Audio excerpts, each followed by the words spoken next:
City India news channel, हक की आवाज़। मुल्क के दीगर शहरों की तरह अमरावती में भी पुलिस और इंतजामिया की जानिब से तबलीगी जमात के अफराद को क्वारंटीन करने का सिलसिला जारी है। अब तक कई जमातों का कोरोना चेकअप भी कराया जा चुका है। ताहम ज़िले भर में कोई भी कोरोना पॉजिटिव मामला सामने नहीं आया है। दहली निज़ामुद्दीन मरकज़ से 24 फरवरी को अमरावती आई एक तबलीगी जमात को क्वारंटीन किया गया है।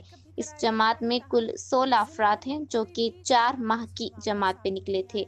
इस जमात का 1 माह से ज़्यादा का वक्त अमरावती में गुजर चुका है।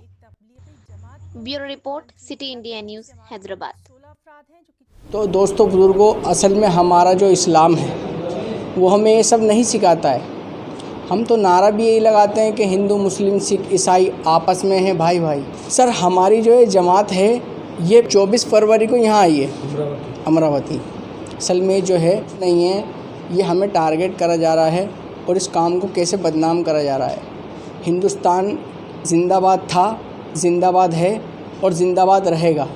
ये हम हिंदुस्तान के मुसलमानों का नारा है, दिल से है। और हम कोई बाहर से नहीं आए हुए हैं, हमने चॉइस करा है कि हम हिंदुस्तानी हैं और हम यहाँ रहेंगे। हाँ, इसलिए हम अपना मुल्क छोड़ के नहीं गए।